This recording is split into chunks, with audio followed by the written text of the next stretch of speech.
Kisah Kiai dan Santri, bagian 2, Nyai Bundo. Sudah, kata Kiai Guru. Saya mau, sahut Iqbal gugup. Iya sudah saya isi, mau ilmu kebal senjata kan.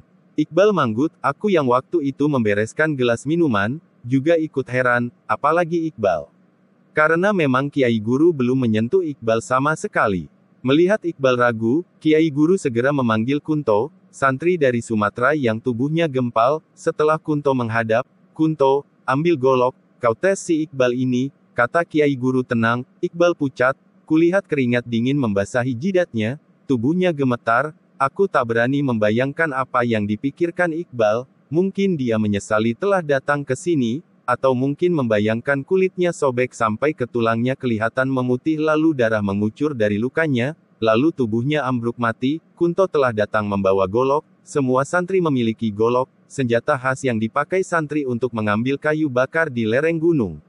Di pondok ini para santri makannya ditanggung Kiai Guru, kalau Kiai Guru ngasih beras, maka nasi yang dimakan, tapi bila adanya ubi maka ubi yang dimakan, bahkan tak jarang berhari-hari kami makan daun singkong yang direbus saja, tapi alat perebus yaitu kayu bakar, kami harus mencari di hutan. Kedatangan Kunto dengan goloknya yang berkilat-kilat membuat Iqbal makin gemetaran, tamu-tamu yang lain telah minggir, sebelum Kunto datang mungkin takut kecipratan darah, apalagi tamu-tamu wanita makin jauh, tinggal Iqbal yang duduk sendirian di depan Kiai, keringatnya membanjir, apalagi Kunto datang tanpa kata-kata lagi meloncat menebaskan goloknya berkelebat ke arah leher Iqbal yang duduk menunduk di depan Kiai Guru. Para tamu perempuan menjerit, kontan Iqbal menoleh. Bias, wajahnya seputih kapas, golok Kunto mendesing ke arah lehernya. Memejamkan mata saja Iqbal tak sempat apalagi menghindar, nyawanya rasanya sudah lepas ketika suara ngek terdengar di lehernya, tapi segera aliran darah merah mengaliri seluruh permukaan kulitnya yang memutih, menyegarkan kembali urat-uratnya, dan kelegaan menggantikan keterkejutan, ketika mendapati kepalanya tidak menggelundung lepas, bahkan ia tak merasakan sakit sama sekali ketika ketajaman golok menyentuh kulitnya, seperti bantal kapuk yang empuk saja. Semua mata yang menatap lega, dan suasana segera dicairkan dengan ketawa Kiai Guru, yang menyuruh Iqbal melanjutkan uji coba kekebalannya di luar, karena Kiai Guru mau menerima tamu yang lain. Oh engkau rupanya Nyai Bundo, kata Kiai Guru, diiringi senyum. Maaf Nyai aku tak bisa menyambutmu yang mendadak ini, banyak bacot amat. Bentak Nyai Bundo, terima seranganku. Seketika perempuan tua itu mengangkat tangan kanannya setinggi pundak, sedang tangan kirinya diarahkan ke pusar. Dengan hitungan detik tapak tangannya menyala, dari menyala merah biru kemudian putih keperakan. Terdengar olehku suara Kiai Guru mendesis, pukulan Saripati Bagaspati. Tangan Kiai Guru mendorong lututku sehingga tubuhku meluncur seperti beroda dan mentok di tembok. Kulihat tangan Nyai Bundo dipukulkan ke depan. Terdengar suara bersiutan seperti suara mobil yang jalan kencang lalu direm mendadak, ketika cahaya itu lepas dan menghantam dada Kiai Guru, semua orang di situ matanya melotot, udara terasa panas, rasanya seperti dalam oven. Cahaya yang menghantam Kiai Guru begitu mengenai dadanya, cahaya itu langsung amblas. Kiai Guru tetap duduk tersungging senyumnya. Seperti tak terjadi apa-apa, bahkan pakaian putih yang dikenakan sama sekali tak berkibar. Jelas hal itu membuat Nyai Bundo makin marah, dan mengulang pukulannya sampai berulang kali, tapi hasilnya sama, Kiai Guru tetap duduk tak bergeming. Bedebah, sihir apa yang kau pakai? Nyai Bundo seperti tak percaya, ilmu yang selama ini dibanggakannya seperti tak punya kekuatan apa-apa. Padahal biasanya yang terkena pukulan yang telah dilambari Aji Saripati Bagaspati, jangankan manusia, kerbau pun akan hangus terbakar luar dalam, tinggal mengasih bumbu sudah matang tak perlu dimasak lagi. Tapi ini orangnya masih hahak-hihik, jelas membuat Nyai Bundo panas hatinya kicat-kicat. Sareh Nyai, ayo duduk sini, kata Kiai Guru masih terus ketawa. Walau masih besengut nenek itu pun akhirnya duduk di depan Kiai Guru. Lalu Kiai Guru mengangkat tapak tangan kirinya seraya berkata, Nyai, nanti apa yang keluar dari tapak kiriku, dan engkau bisa mengambilnya maka itu menjadi hakmu. Nyai Bundo penasaran matanya menatap ke tapak tangan Kiai Guru yang terpentang. Nyai Bundo memandang tak berkedip ke arah tapak tangan Kiai Guru yang perlahan tapi pasti mulai memerah dan semakin merah bercahaya, ketika dari dalam telapak tangan itu keluar batu mirah delima. batu itu terlihat merah menyala-nyala, sampai lengan baju putih Kiai Guru ikut menyala. Segera tangan kiri Nyai Bundo meraih punggung tapak tangan Kiai Guru, sementara tangan kanannya mencoba mengambil mirah delima yang menyala-nyala itu, tapi alangkah terkejutnya karena batu itu seperti lengket di telapak tangan Kiai Guru, lebih lengket daripada lengketnya perekat Raja Lem sekalipun. Nyai Bundo mencoba mengambil dengan segala daya kekuatannya. Sementara Kiai Guru terkekeh-kekeh, keringat Nyai Bundo membanjir, dan asap putih tipis mengepul dari rambutnya menunjukkan bahwa Nyai itu telah menggunakan kekuatan tenaga dalamnya. Malah batu sakti itu tak bergeser sedikit pun, dan lagi ketika batu itu masuk lagi ke dalam telapak Kiai Guru, tangan Nyai Bundo ikut terbetot masuk ke dalam.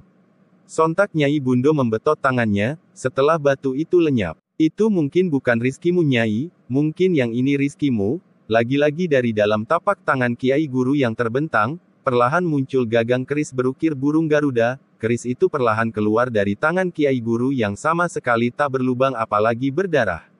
Separuh keris itu masih menancap di tapak tangan Kiai Guru. Nyai Bundo pun lekas memegang gagang keris dan mengerahkan semua tenaga dalamnya disalurkan ke tangannya yang menggenggam keris.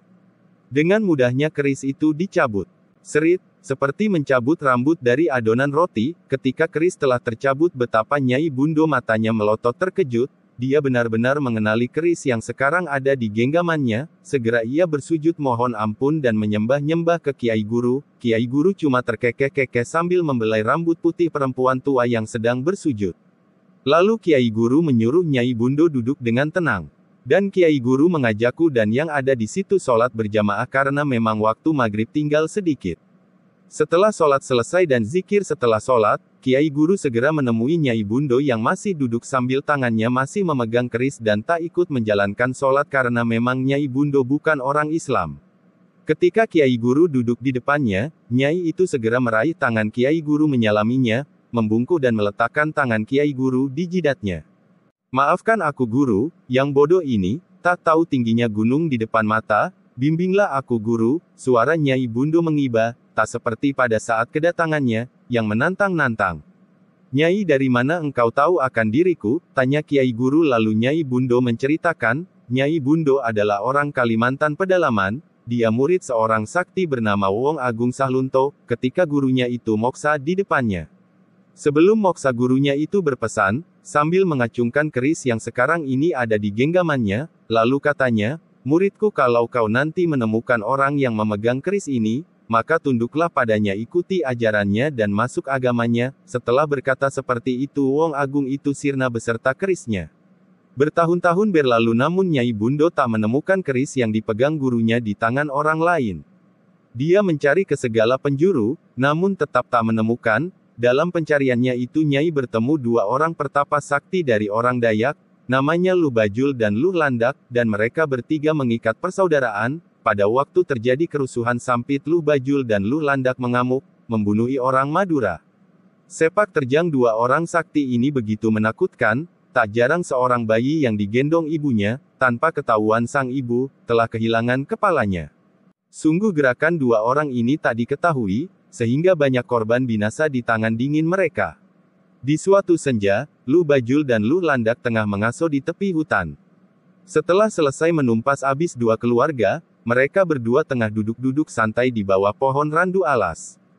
Tiba-tiba ada suara keras dan berat memanggil nama mereka berdua. Mereka segera mendongak ke atas karena suara itu dari atas dan mereka terkejut sekali melihat perwujudan besar tinggi hitam legam, lebih tinggi dari pohon randu alas. Matanya merah menyala, seluruh tubuhnya ditumbuhi bulu. Serempak mereka berdua bersujud menyembah, karena mereka tahu itulah Jatsaka, jin yang mereka sembah, yang memberikan berbagai ilmu sihir dan ilmu kesaktian.